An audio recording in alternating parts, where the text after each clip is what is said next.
Since we're all gonna die, I've got one more secret I feel that I need to share with you. And so my question is for a lot of these influencers is if they were lying about this and they were willing to admit that this is what they were lying about, then what else were they lying about? And that's when I realized influencer culture was a lie. Welcome back to my YouTube channel. I'm Kathryn Kellogg, and if you're new here, I do videos on sustainable living while offering critical commentary on consumption trends and influencer culture. And let me tell you, this week was a mess. So with the looming TikTok ban, a lot of creators decided to take to the app to confess their deepest and darkest secrets. And I don't know, I think some of them maybe should have kept a little quiet or, also just not lied in the first place. So there are some pretty egregious claims going around from people who are pretending to be homeless, people pretending to have cancer, people pretending to help people who were in need by offering to pay for their groceries or offering to pay for a hotel room for them for the night, and then never actually following through on those purchases. Now, those are some of the most egregious ones that I have heard about, but I also have not seen any proof, and any of the proof I have seen has seemed to be satire and not real, so I can't really attest to those. And I think if we're going to break something down, we probably should have pretty substantial proof and evidence before we discuss it. Now, I know a lot of creators have gone in and deleted their videos, seeing that the app was only gone for, 12 hours, maybe a little more, maybe 18 hours. The app wasn't gone very long. And honestly, I was just very shocked to see people confessing so many things. And I just wondered, did they not want to build an audience elsewhere? Did they not want to try and take people with them to other apps? Because I feel that if you have a brand and if you have gone so far to create and connect with so many people, wouldn't you want to continue connecting with them? And wouldn't this just be burning a giant bridge? So many of the videos and what we see can be incredibly performative, and so many of these influencers have built brands on what I consider to be just an absolute foundation of sand that can be completely eroded, and so many of them are doing it to encourage their followers to buy products. There are a lot of cases I've heard of influencers who buy things, try them on, use them or show them, and then they go and they return them, so they don't even keep them themselves, but they're just using it to have you buy more products. And I've witnessed several influencers at several events who take photos with food, take a bite, and then throw it into the trash, which, as someone who's very anti-food waste, I was a keynote speaker at an event, and the event involved a cleanup. So we weren't even really supposed to be cleaning up because I was speaking at the event. But of course I was there and I really wanted to help clean up the park. So I went and I started helping clean up the park, and they hired a bunch of influencers to come in. And I watched all of them do photo shoots for 2 hours and not clean up a thing. They took photos, they acted like they cleaned up, and then they left. And then Justin, I, and then some of the other people who were at the event who didn't have followings but were just there as community and citizen members, we all cleaned up the park for hours. And that's when I realized influencer culture was a lie. And that was in 2017.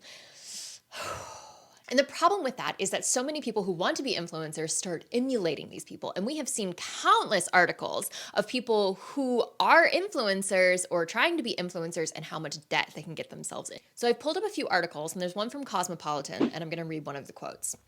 From then on, I slowly began feeling the pressure to buy more, spend more, haul more in order to keep up with other creators and to stand out amongst a growing sea of new influencers who seem to constantly be on top of the newest trends.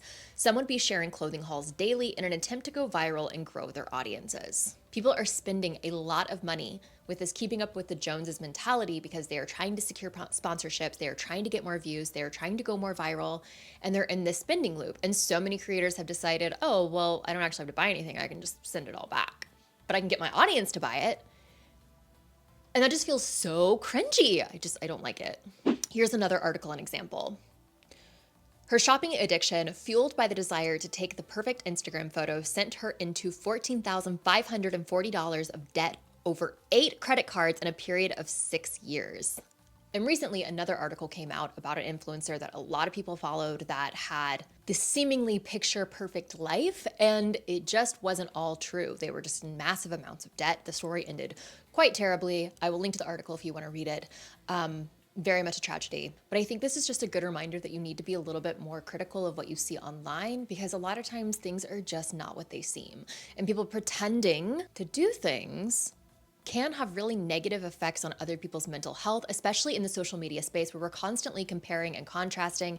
And it seems to be people who are our peers, right? So we're watching all of these people maybe in the same age range as us, and we're watching them do things and achieve things.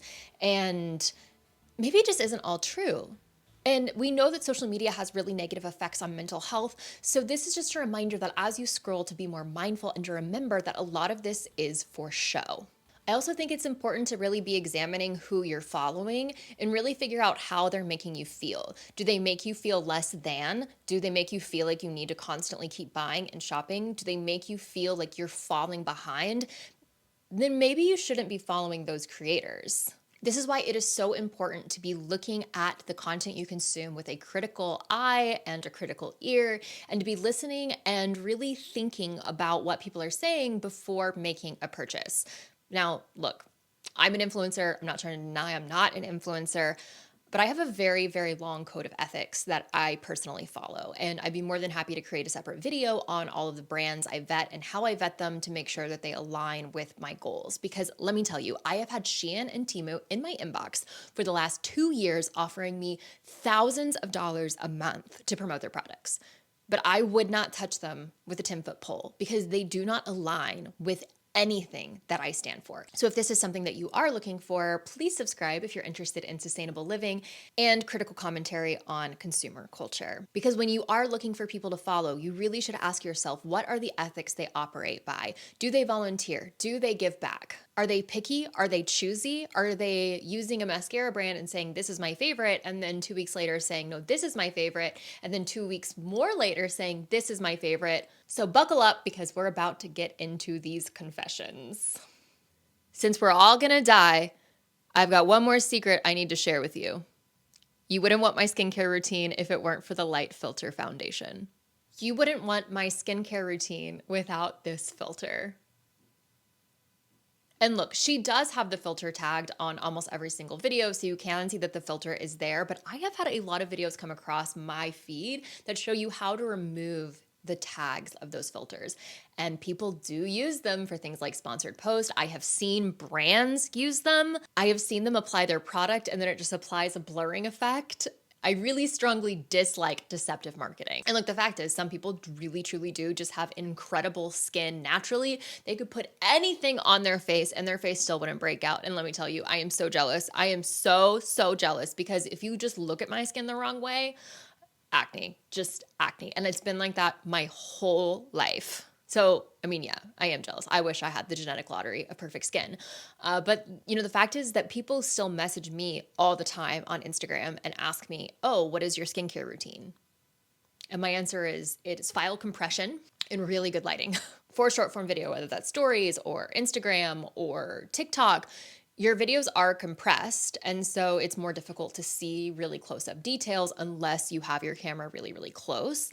And also, really good lighting works wonders. So if you're standing in front of a window, I've got 2 windows right here, and I also have a studio light. And so that's going to make my skin look so nice because it's so well lit, and it's going to change drastically depending on the lighting. Because trust me, I go into a hotel bathroom with downward facing lighting and I really feel bad about myself.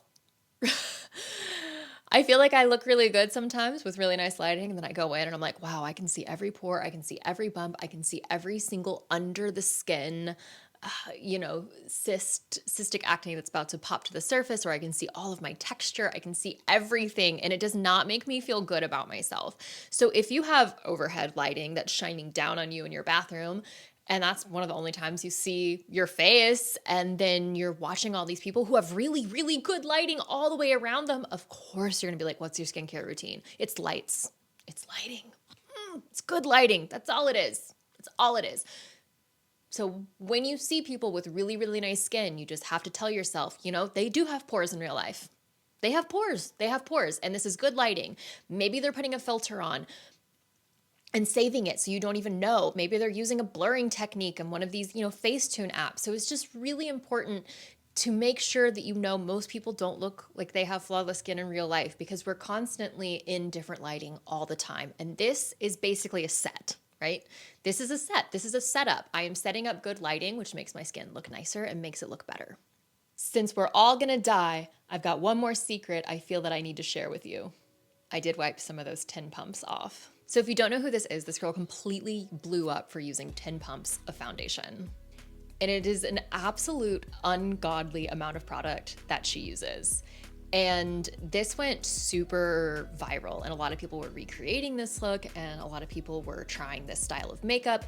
And most people said that it looks really good on camera, but it doesn't necessarily look good or translate to real life.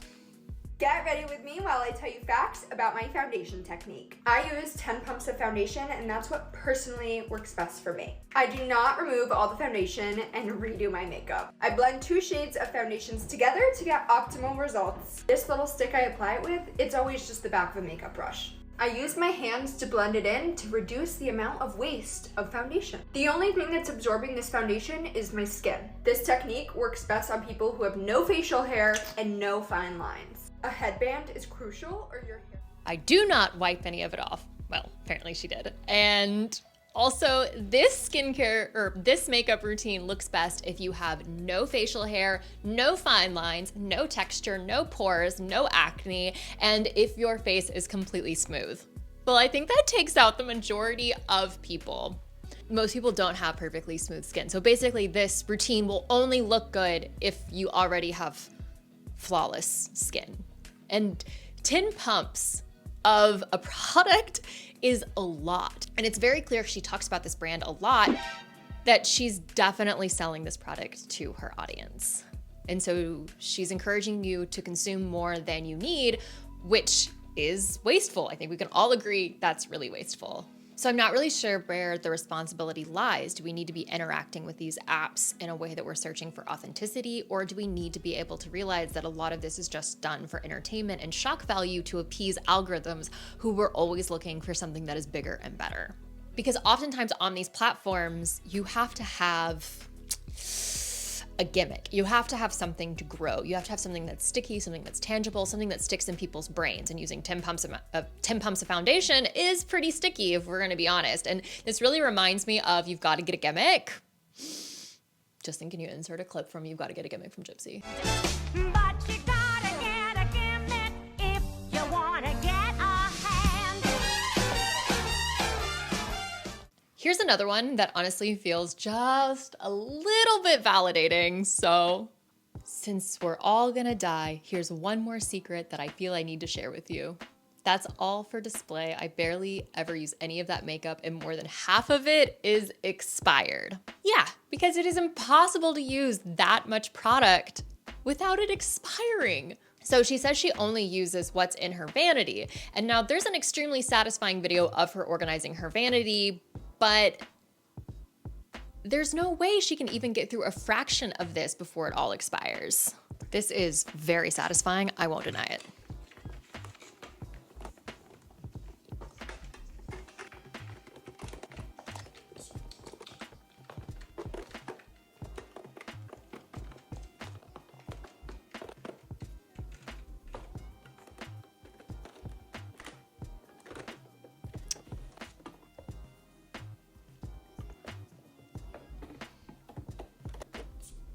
There's just no way that anyone can go through this many products.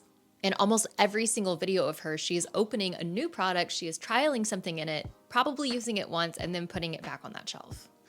And one of the things that really alarms me is some of the comments. Wow, my dream vanity. I don't have that much. I wish I could have that collection. I'm so jealous of your makeup room and your makeup collection. It's my dream to have everything like yours. Gosh, I want to be you when I grow up. This is like a dream. And it's all of these individual people who wish that they could just have this much stuff. And to me, the line is so blurred, because reviewing is her job. Her job is to review. And the fact is, there are magazines like this. You know, there are tons of beauty magazines, and they have beauty rooms, and they have tons of different they have tons of stock of different types of products that people can use, but often that's shared amongst a staff rather than just a single person. So my question is, how can we make this a little bit of a better system? How can we realize that this is also the influencer's job, like it is a beauty magazine's job? And the person who's the influencer feels a lot more relatable, which is intentional, and that relationship is being used to sell more products. So often throughout her videos, she will use products, she will use it for a look, and she'll probably use it about one time, and then it will go to the back of that collection where it's not used super often. And my question is, have you ever bought something from an influencer, and is that enough? Is it enough for an influencer just to put something on their body or just to use a product one time and then you want to buy it? For me, I don't know if that would ever be enough to have me buy a product. So I'm so curious if you've ever bought a product from an influencer, and what was that interaction and exchange? What did that look like? It is just impossible to use all of this stuff before it expires. And I don't know why that is seen as a goal. I don't know why I would want to just have a bunch of stuff that I couldn't use that I was just going to throw away. And all of these little products, they do add up to a massive amount of waste. If you think about every single thing she showed and picture it all in a pile, that is so much stuff. And if you think about the life cycle of every single one of those things, all of the materials that went into creating that product, all of the shipping and transportation it took to get them to her, and then now most of them are just going to wind up in a hole in the ground, basically unused. I don't know, it just really bums me out. If it bums you out too, make sure that you give this video a thumbs up. Okay, this next one. I never actually used any of those special ice cubes. So this woman absolutely blew up on her channel for having an ice drawer, and she used to make a bunch of different types of ice. And let me tell you, I will say, these videos are satisfying. And at first I thought, oh, well, it's just water, but it's not just water. It's also food. There's a lot of food that she uses in these videos to make this ice. And to think about all of that being thrown away is just, oh, heart-wrenching. You know how much I hate food waste. I literally wrote the book on it, okay? We're gonna watch it. You ready? This is...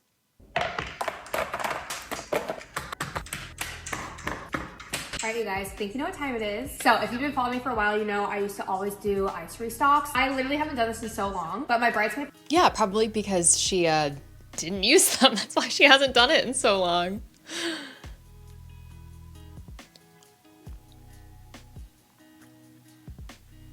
So a lot of food goes into these ice cubes. It's not just water.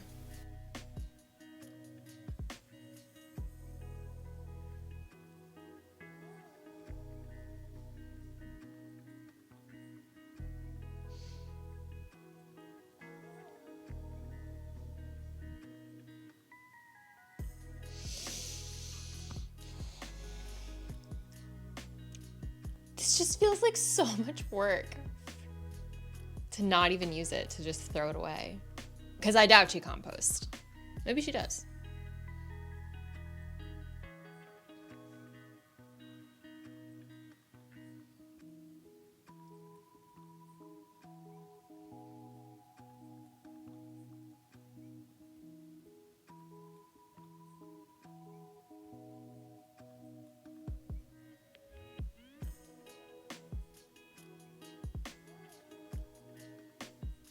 Yeah, that's a lot of food. She makes all this ice, she doesn't even use it, and she has 73 ice-related products linked in her storefront. So she is using all of this content to create you on the idea of something she doesn't even use. And it's just such an important reminder that this is entertainment, this is for show, and so many of what these restock videos are selling you on is the idea of peace. It's the idea of everything being in its place, and everything is so satisfying, because genuinely it is so satisfying to watch, but it's really important to remember that this is their job and they're doing it to sell you products. It is a commercial. So many of these videos are selling you an idealized version of yourself. The ice, the perfectly stacked trays, it's all an image to sell you something that makes you feel good. But owning that ice tray probably isn't going to make you feel good. You can't find peace through purchasing a product. Most of these things you buy are just going to wind up cluttering your kitchen, probably making you even more stressed, making you want to buy more products to organize those products so you can finally feel like maybe you can get some of that peace. But you're never going to buy your way there. And instead, that's a lot of internal work that you have to do. And it's also probably just some decluttering that you need to do to try and create peace in your home and to focus on the things that you truly, truly need. And instead of buying things, focus on the things that actually truly bring joy, which is connections that you have with other people in your life. Now, the whole idea of shopping as a way to find your community rather than actually being a part of your community is a whole nother separate video, which Shelby and I talked a lot about in our video, which I will link up here. I never once drank the coffee I made in my coffee chats, and I only did half the workouts. So this was a lot of the content that she really blew up for. And people were not happy about this one. And then she posted a recap video, and the whole beginning of the video talks about all of the coffee talks, which is what she became really, really popular for. The fact is, in one of those videos, she even doubled down on the fact that that's how she likes her coffee. My point. I get so much hate and so many hate comments about the fact that, oh, you put too much cream or you don't put enough ice, blah, blah, blah, whatever people have to say. But listen, it's my coffee. I want it the way that I like it because I like certain things and I have certain beliefs. Why double down? And so my question is for a lot of these influencers is if they were lying about this and they were willing to admit that this is what they were lying about, then what else were they lying about? Doesn't this just completely erode all trust that they could potentially have with their audience? And she did make an apology video, and maybe it was all misconstrued. She said that she made the coffees for her mom and that she did the workouts, she just did them at a different time, and that we just completely misunderstood the video. But why not say she was making the coffee for her mom? Why not just come out and say it, especially in the video where she was doubling down about it? Why not just say I was making this for my mom? It does appear that she was a lot younger in these videos, and I mean, people do grow and people do change. And, you know, I mean, I wrote a blog post, I think in 2018, I even have a YouTube video on it about how I quit coffee and why I quit coffee, but then during COVID, I started drinking coffee again, so now I'm back to drinking coffee. So, I don't know. There is sometimes a lot of nuance in these situations as people do grow up, and especially people who are a lot younger when they have a platform and they aren't necessarily thinking through everything clearly, but you know, people do have a lot of influence. And maybe we shouldn't be posting really, really inflammatory content to intentionally get a rise out of people by saying, oh, well, that thing that I became really popular for, it was kind of all like not really true. And then be upset when you achieve the rise out of people.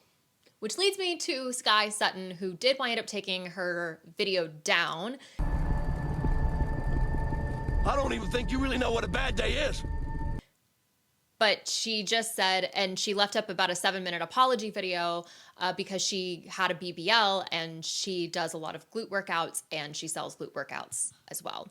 Now, look, there is no denying this woman is not strong. She is strong. I mean, you can see her lifting a bunch of weights. She looks incredible. And in the apology video, she even says that she had a YouTube video about it from more than a year ago, and she is trying to be upfront and trying to be honest. She didn't have a disclaimer about having a BBL when she was selling her glute workout on her website, but she was saying that she thought everyone knew and she thought it would be a joke. But just my question is, why capitalize on this trend if it wasn't for views? She's still getting paid for the views. And one of the things I've noticed about these apology videos is they're rather long and they're getting a lot of views, which means more monetary compensation. I don't know. I don't think there's anything wrong with anyone having a BBL, but I do think that you probably should have a little bit more of a disclaimer about it if it's something that you're going to be using to promote workout courses that you sell. Because if people are trying to buy your workout course because they want to look like you probably should let them know that you've had surgery. And maybe what she says in the apology video is true, that the surgery did not work at all and everything that she has is completely all natural. But if that's the case, I just wish there was something like a disclaimer that was more upfront so that way she was in front of it rather than coming from behind it, because that certainly doesn't look as truthful if you feel like you've been caught with your hand in the cookie jar.